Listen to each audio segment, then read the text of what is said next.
Sintam-se abraçados pelo nosso Jesus. Eu gostaria de saudar a todos com a paz de Cristo. Que Deus abençoe realmente você e sua família. Obrigado por estar conosco aqui nesse culto de adoração de forma online. Eu tenho certeza que Deus ele vai falar contigo neste momento. Eu gostaria de convidar você para que juntos pudéssemos estudar a Bíblia. Nós estamos aqui começando um momento de reflexão. Nós vamos estudar hoje o livro de Jó e o tema que nós iremos tratar hoje é a razão do sofrimento. Vamos estudar um pouquinho sobre o sofrimento de Jó e tirar aqui algumas lições, alguma reflexão desses textos para nós. Antes de fazermos tal coisa, eu gostaria de convidar você para orar, mas antes de orar ainda, pedir a você que você pudesse agora chamar aí os parentes, os convidados, a família, né? Convidar todo mundo para estar próximo, a pegar a Bíblia, a se concentrar aqui, estar com a mente atenta, o coração receptivo, porque com certeza Deus vai falar contigo, tá bom? Que Deus te abençoe grandemente. Vamos orar. Poderoso Deus e amado Pai, nesse instante iremos abrir Tua palavra. Queremos ouvir opiniões eternas do Senhor, que é o nosso poderoso Pai. Nesse instante, Senhor, fala conosco, porque nós dependemos da Tua unção, dependemos da Tua instrução, precisamos de fervor, precisamos de alívio, precisamos da capacitação que vem diretamente do céu.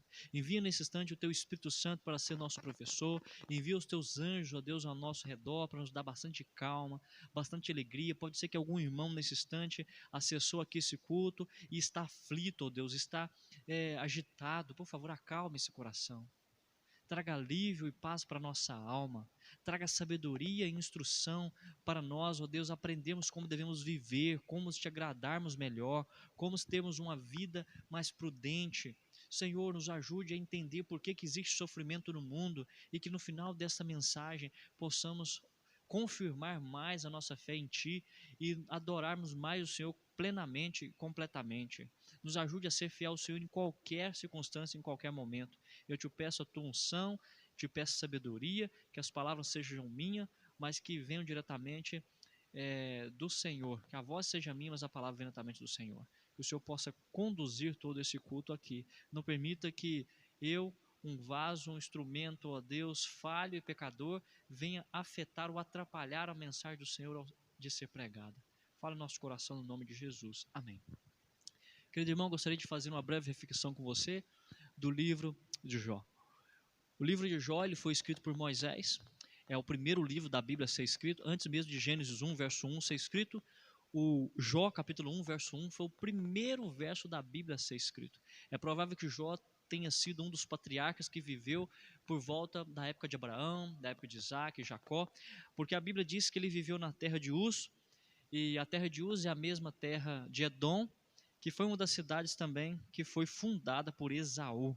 A Bíblia não descreve isso, ou melhor, na verdade, a Bíblia não diz a idade que Jó viveu, mas diz que depois que ele passou por esses sofrimentos que descrevem aqui, ele viveu por cerca de 140 anos. É provável que ele tenha vivido quase 200 anos. Era um homem muito rico, mas a Bíblia descreve primeiro características espirituais que ele tinha, para depois descrever as características materiais que ele tinha. Então, eu gostaria de convidar você para o capítulo 1, o versículo 1, que diz assim: havia um homem na terra de Uz, cujo nome era Jó, um homem íntegro e reto, temente a Deus e que se desviava do mal.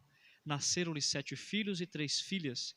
Possuía 7.000 ovelhas, 3.000 camelos, 500 juntas de bois e 500 jumentas. Era também muito numeroso o pessoal a seu serviço, de maneira que este homem era o maior de todos do Oriente. Seus filhos iam à casa uns dos outros e faziam banquetes, cada um por sua vez, e mandavam convidar as suas 3 irmãs a comerem e a beberem com eles. Decorrido ao turno de dias de seus banquetes, chamava Jó aos seus filhos e os santificava.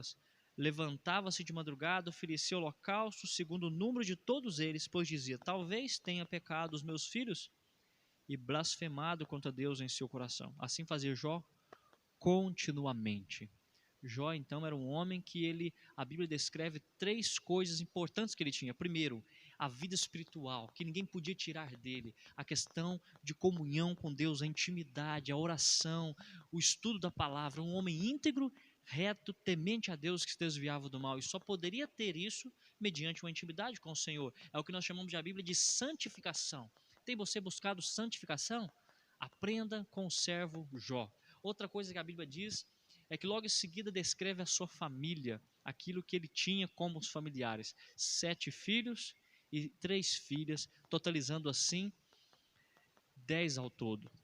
Também vemos que ele tinha muitos servos que trabalhavam para ele, além da sua esposa, que também era familiar, né?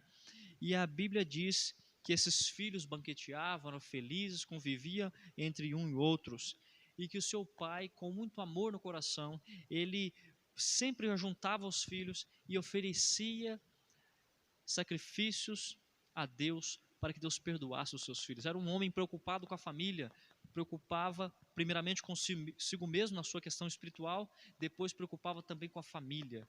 E a Bíblia também descreve que ele tinha muitos bens materiais. Interessante que nós vamos lendo aqui e nós chegamos ao interessante fator que diz que ele tinha 7.000 ovelhas, 5.000 camelos, 500 juntas de boi e 500 jumentas. Quando nós pegamos e fazemos assim uma conta de quanto mais ou menos valeria tudo que ele tinha na moeda que nós temos hoje aqui no Brasil, podemos dizer que ele tinha mais ou menos 750 milhões de reais, quando totalizamos esses bens no valor de hoje. Então, olhem só, um homem com tanta riqueza, mas que primeiramente tinha uma riqueza espiritual, uma riqueza familiar e depois então uma riqueza material. Gostaria de chamar a sua atenção para que alguns historiadores e teólogos, ao analisar o livro, fazem uma pergunta: seria o livro de Jó um livro histórico apenas com uma história de ficção, ou é uma história verdadeira? A maioria dos estudiosos confirma que essa história realmente é uma história verdadeira, que Jó realmente viveu e que realmente aconteceram essas coisas com ele. Você pode ver comigo que o versículo 6 diz: no dia em que os filhos de Deus vieram apresentar-se perante o Senhor, veio também Satanás entre eles. Então perguntou o Senhor a Satanás: de onde viens? Satanás respondeu ao Senhor e disse: de rodear a terra e de passear por ela. Perguntou ainda o Senhor a Satanás: observaste o meu servo Jó? Porque ninguém há na terra semelhante a ele, um homem íntegro, reto, temente a Deus e que se desvia do mal. Aqui, este relato nos diz que Deus, no centro do universo, ele convida todos os participantes ou representantes dos mundos a estarem na presença dele, e Satanás ele vem como representante da terra. E o texto bíblico parece dizer que ele, ou parece nos mostrar que ele vem, mas ele não foi convidado. Ele vem assim como um penetra. E Deus diz para ele: você observou meu servo Jó? Quando ele diz isso, é como se Deus estivesse dizendo assim: olha, por que você está aqui? E ele diz: olha, estou vindo de rodear a terra porque eu lancei as minhas ideias sobre os moradores da terra e eles preferiram crer em mim, preferiram crer nas minhas ideias. Então eu sou o príncipe daquele mundo. E ele vem como o usurpador do trono da terra. E Deus diz: olha, você observou meu servo Jó? Em outras palavras, Deus está dizendo para ele: o único que pode representar a terra é Jó. É o único que tem na terra que é íntegro, que é reto, que é temente a Deus e que se desvia do mal. Me lembrando aqui de Salmo 101, onde diz que Deus está olhando na terra, procurando os seus fiéis. Eu imagino que naquele momento Deus olhava para a terra e via um homem que poderia realmente ser um representante da terra, que era Jó. Eu gostaria de abrir aqui um parêntese e perguntar para você: se Deus hoje estiver passando o olhar dele sobre a terra, procurando os fiéis na terra, ele encontraria você como um fiel? Ele olharia para você, identificaria você como uma pessoa que está com capacidade de representar o planeta Terra, como uma pessoa fiel, como uma pessoa íntegra ou reta? Com certeza você sabe essa resposta e não precisa expor a sua resposta. Deus ele está fazendo essa pergunta diretamente para você, para que você entenda a sua condição e busque a ser transformado cada vez mais pelo Senhor nosso Deus. Não é? O que nós podemos ver também é que o livro de Jó apresenta muitas perguntas. Nós lemos no livro relatos 329 perguntas e é bem verdade que existem muitas poucas respostas aqui no livro de Jó. A sequência da riqueza de Jó: primeiramente, o versículo 1 fala que ele era um homem rico espiritualmente. O versículo 2 diz que ele tinha uma riqueza familiar, tinha os familiares. No versículo 3 em diante, diz que ele tinha muitos bens materiais. Agora, o texto ainda continua dizendo, a partir do versículo 9, ou melhor, do versículo 9: então respondeu Satanás ao Senhor: porventura debalde teme a Deus? Acaso não o cercaste, concebe a ele a sua casa e tudo quanto tens? A obra de suas mãos abençoaste, e os seus bens se multiplicaram na terra. Estende, porém, a mão, toca-lhe em tudo quanto ele tem, e verás que não blasfema contra ti. Verás se não blasfema contra ti na tua face. Diz o Senhor a Satanás: eis que tudo quanto ele tem está em teu poder. Somente contra ele não estenda a mão. E Satanás saiu da presença do Senhor. Quando Satanás então instiga ao Senhor a fazer mal contra Jó, né, quem faz o mal não é Deus, mas Deus ele tolera, ele permite aquilo. E então, na visão hebraica, se Deus ele permitiu, é porque Deus fez, mas não é que Deus fez, ele apenas tolerou. E então, quando Satanás ele vai atacar a Jó, ele começa primeiro afetando os seus bens. Ele perde tudo que ele tem de bens materiais, inclusive os bois, os camelos, ele perde as ovelhas, ele perde os seus servos. E depois então que ele consegue destruir todos os bens materiais de Jó, Satanás então afeta e toca ali na família, fazendo com que ele perca todos os seus filhos. Depois também a sua esposa, ao ver a condição que Jó estava, diz para ele: por que você não amaldiçoa esse teu Deus e morre? E também é provável que naquele momento a esposa não deu tanta assistência, ele sentiu a falta de afeto da esposa, sentiu a falta dos filhos que tinham morrido, ele então perde primeiro os bens materiais, depois perde a questão, os bens afetivos que ele tinha, que era a família.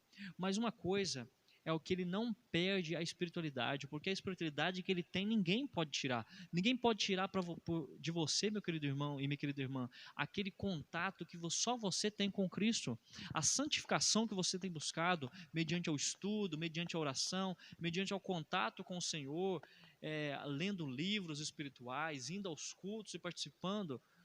Isso ninguém pode tirar de você. Conhecimento, nem mesmo Satanás pode tocar em você. Por isso que eu e você precisamos ter riquezas espirituais, muito mais do que riquezas materiais. Precisamos cuidar muito mais da nossa santificação do que daquilo que está ao nosso redor. É claro que quando nós temos uma boa vida espiritual, nós também teremos que tratar bem as pessoas que estão ao nosso redor, e com isso iremos conseguir alcançar várias amizades, vamos alcançar, quem sabe assim, um grande grau, um grande número de afetividade por aqueles que são os nossos parentes e amigos. Iremos conquistar muitas pessoas pelo nosso bom senso, pela nossa conduta. E também, mediante o contato com Deus, Deus nos dará sabedoria para administrarmos nossos bens e teremos riquezas, né?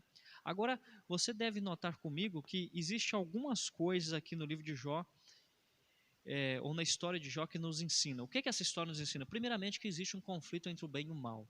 Você pode notar que nós não conseguimos enxergar a olho nu, mas existe uma briga entre Satanás e Deus. Deus ele quer o nosso coração, mas Satanás também luta pelo nosso coração. E aí a escolha é minha, a escolha é sua. A quem entregaremos o destino de nossa vida? Esse é o primeiro ensinamento que nós temos. Deus nos dá liberdade para escolher. Outra coisa é que todo sofrimento que acontece no mundo não é causado ou provocado por Deus, mas sim por Satanás. Outra coisa que aprendemos também com a história de Jó é que Deus ele não causa o sofrimento, mas ele tolera o sofrimento, ele permite que esse sofrimento nos ensine algo, que esse sofrimento nos fortaleça, que esse sofrimento sirva para solidificar a nossa fé, para nos ajudar a fortalecermos a nossa caminhada cristã. Esse sofrimento ele permite que nós avaliemos que tipo de homem, que tipo de mulher que temos sido, né? De tipo de cristão temos sido. E nós entendemos também que pessoas fiéis também podem sofrer. Não somente as pessoas infiéis sofrem, mas também as pessoas fiéis sofrem também. Certa vez, lá no livro, ou melhor, no Evangelho de João, no capítulo 9, versículo 3, é descrito que ia passando um homem cego, e os discípulos perguntaram para Jesus: Senhor, quem pecou, este ou seus pais, para que ele nascesse cego? E Jesus disse: nem esse e nem os seus pais. Mas isso aconteceu com eles para que o nome de Deus pudesse ser glorificado. E aí, quando Jesus cura aquele homem que era cego de nascença, muitas e muitas pessoas veem aquele milagre e começam a reconhecer Jesus. Então é provável que muitos sofrimentos que existem na sua vida, na minha vida, na vida de Jó, foi para que as pessoas daquela realidade, daquele contexto, né, pudessem olhar para a vida de Jó, para que as pessoas que vivem ao seu redor possam olhar para a sua experiência e contemplar o poder de Deus, a cura, a libertação, e assim glorificar também o nome de Deus. Não é porque eu estou sofrendo ou você está sofrendo que Deus não está conosco. A história de Jó mostra isso. Jó estava sofrendo, mas Deus estava com ele. Eu gostaria de ler um pouco mais a história de Jó com você, a partir do versículo 13, que diz assim: Sucedeu um dia em que seus filhos e suas filhas comiam e bebiam vinho na casa de seu irmão primogênito. Veio um mensageiro de Jó e lhe disse: Os bois lavravam e as jumentas passeavam junto a eles. De repente deram sobre eles os sabeus e os levaram e mataram os servos a fio de espada. Só eu escapei para trazer-te a nova. Falava este ainda quando veio outro e disse: Fogo de Deus caiu do céu e queimou as ovelhas e os servos e os consumiu. Só eu escapei para trazer-te a nova. Falava este ainda quando veio outro e disse: Dividiram-se os caldeus em 3 bandos, deram sobre os seus camelos e levaram e mataram aos servos a fio de espada. E só eu escapei para trazer-te a nova. Também este falava ainda, quando veio outro e disse: Estando teus filhos e tuas filhas comendo e bebendo vinho em casa do teu irmão primogênito, eis que se levantou grande vento ao lado do deserto e deu nos 4 cantos da casa, o qual caiu sobre eles e morreram. Só eu escapei para trazer-te a nova. Então Jó se levantou, rasgou seu manto, raspou a cabeça e lançou-se em terra e adorou. E disse: Nu saí do ventre da minha mãe e nu voltarei. O Senhor o deu e o Senhor o tomou. Bendito seja o nome do Senhor. Em tudo isso Jó não pecou, nem atribuiu a Deus falta alguma. Olhem só, Jó, mesmo meio a esse sofrimento, primeiro, como eu disse para vocês, a Bíblia descreve que ele tinha uma boa condição espiritual, depois que ele tinha uma família e depois que ele tinha questões, bens materiais. Mas quando Satanás ele vai atacar e afetar, ele primeiro afeta de forma invertida. Primeiro ele perde aquilo que ele tinha de bens, depois a família, e ele não consegue mexer com a vida espiritual dele. E o interessante que nós notamos aqui que Satanás queria acabar com a fé de Jó, mas ele não conseguiu acabar com a fé de Jó.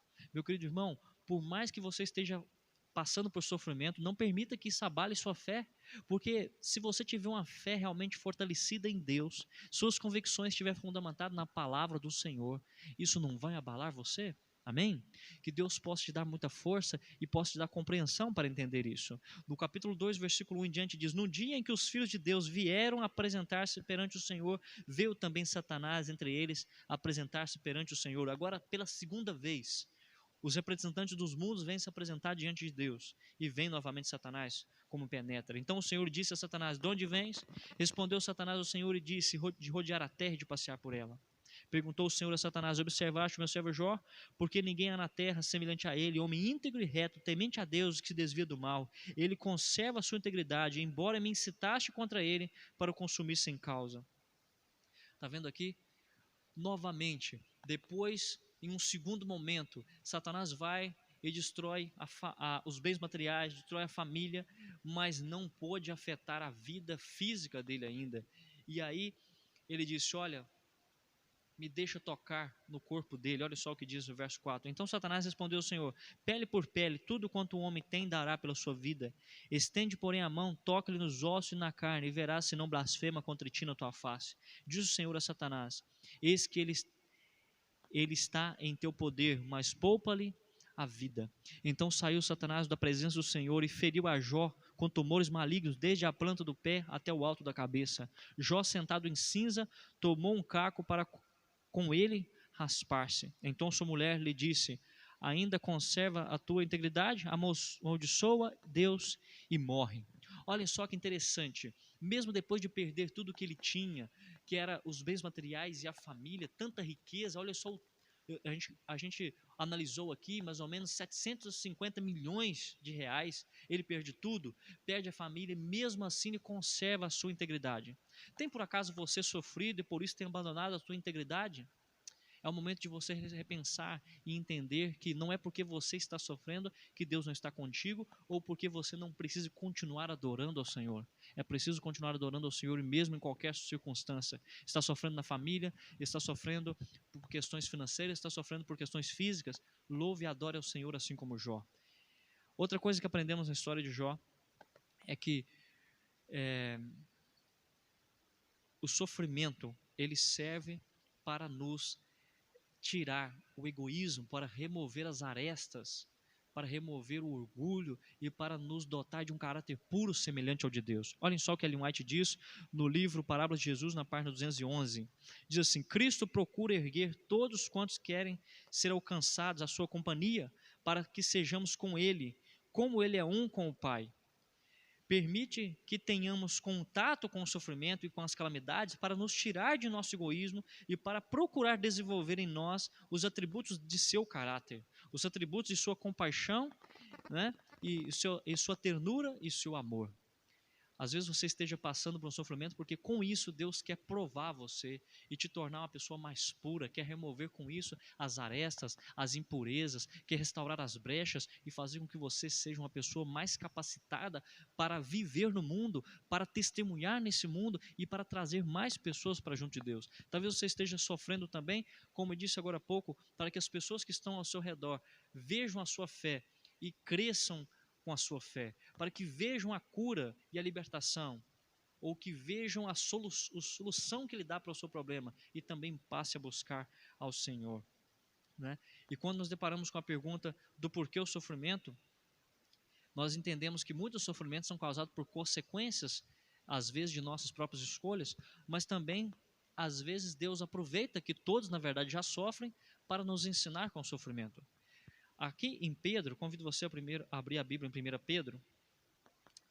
1 Pedro, o capítulo que nós queremos ler com você é o capítulo 4, a partir do versículo 12, que diz assim: Amados, não estranheis o fogo ardente que surge no meio de vós, destinado a provar-vos, como se alguma coisa extraordinária vos estivesse acontecendo. Pelo contrário, alegrai-vos na medida em que sois coparticipantes dos sofrimentos de Cristo, para que também na revelação de sua glória vós alegreis exultando. Se pelo nome de Cristo sois injuriados, bem-aventurados sois, porque sobre vós repousa o Espírito da glória de Deus. Não sofra, porém, de vós como assassino ou ladrão ou malfeitor, ou como quem se intromete em negócio de outros. Mas se sofrer, sofra como cristão. Não se vergonhe disso, antes glorifique a Deus com esse nome. Todas as pessoas que estão no mundo sofrem de acordo com o texto. Alguns sofrem porque é assassino, outros porque é ladrão, outros porque se intrometem na vida do outro. Se você está sofrendo porque é cristão, glorifica o nome de Deus. Fique feliz porque você está sofrendo pelaquilo que é reto, pelaquilo que é verdadeiro, pelaquilo que é eterno. Uma das razões por que as pessoas sofrem é também para confirmar a sua fé. É o momento de analisar tudo o que tem feito, se precisa melhorar ou não, se precisa abandonar algum tipo de pecado, se precisa buscar mais o Senhor. E tem muitas pessoas que ao passar pelo sofrimento têm entendido que não pode continuar vivendo a vida do jeito que viviam antes. E então às vezes o sofrimento é um marco na história, é um divisor de águas que mostra a pessoa um caminho correto, um caminho mais excelente para seguir. Quando nós analisamos então a vida de Jó, nós chegamos à conclusão de que os sofrimentos são obreiras de Deus. Ellen White diz isso no seu livro Maior Discurso de Cristo. Ela diz assim: as provações da vida são obreiras de Deus para remover de nosso caráter impurezas. Está vendo? São obreiras de Deus que nos ensinam a ter mais humildade, que nos ensinam a valorizar mais a vida, a valorizar as pessoas que estão ao nosso redor, nos ensinam a valorizar mais a união e a pensarmos melhor em nossas atitudes.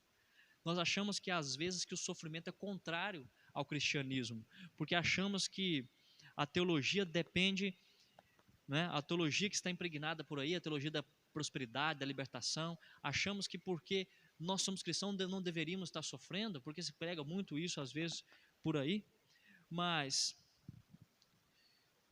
se acontece sofrimento com o cristão, isso não é porque ele tem cometido pecado ou porque tem algo errado em sua vida. É porque Deus está permitindo o sofrimento para que você cresça, para que pessoas conheçam a Jesus através de você. Não se vergonhe de sofrer por Cristo. Se você está sofrendo porque tem sido perseguido no seu ambiente de trabalho, pelos vizinhos, se você tem sido perseguido por ser cristão, por ser adventista do sétimo dia, não se vergonhe por isso. Melhor sofrer por ser cristão do que por ser pagão, ou por ser ladrão, ou por ser assassino.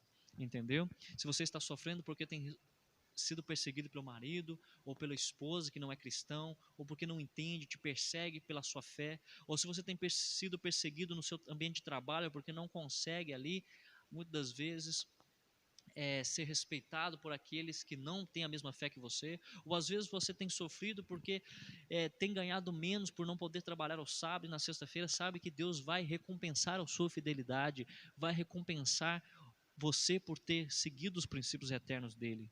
Então, olhem só, meu querido irmão, deixa eu dizer uma coisa para você. Existem coisas que os ímpios têm e que nós também temos, mas tem coisas que nós possuímos que eles nunca possuirão. Olhem só, os ímpios também sofrem. Eles sofrem pelo que porque é palpável, mas nós sofremos por aquilo que é divino, pelo aquilo que é eterno. Eles, os maus, eles têm o que é perecível, nós temos aquilo que é eterno. Eles têm o que trazem prazer apenas momentâneo, nós temos aquilo que traz prazer e refrigério eterno. Os bens os bens possuem aqueles que são maus, que não têm conhecimento da palavra de Deus. Agora nós somos possuídos por Deus e possuímos a Ele, né? Os maus, eles são fortes externamente. E como eu digo os maus, estou dizendo aqueles que são ímpios, que não buscam o Senhor completamente. Eles são fortes externamente, mas nós somos fortes internamente, e mesmo estando diante de sofrimentos e dificuldades, nós somos fortes, nós somos fiéis, nós precisamos adorar, precisamos amar, e precisamos dizer assim como Jó disse: mesmo que ele me consuma, eu o adorarei, eu o servirei, bendito seja o nome do Senhor. E entendemos que Ele está conosco. Não podemos viver a nossa vida pautados apenas em estar acontecendo coisas boas. Se acontecem coisas boas comigo, eu serei fiel. Mas se acontecem coisas ruins, né, eu serei infiel. Não deve ser assim. Precisamos ser fiéis a Deus, mesmo em meio às circunstâncias ruins. Uma coisa que entendemos também é que o prazer daqueles que são ímpios acaba quando a vida termina. Agora, o nosso prazer continua quando a vida termina. Continua, né? Continuamos tendo prazer quando Jesus voltar para nos levar para morar com Ele. Abacuque capítulo 3, verso 17 diz assim: a minha vida não depende dos frutos, mas depende da fonte dos frutos. Quando nós analisamos Abacuque capítulo 3, versículo 17, nós entendemos que a nossa vida não pode depender, né, dos frutos que nós temos na nossa vida, mas sim da fonte dos frutos, que é Deus, aquele que frutifica. Que nós possamos adorar ao Senhor e estar sempre com Ele. Que você, a partir desse estudo e da análise da vida aqui de Jó, você entenda, juntamente com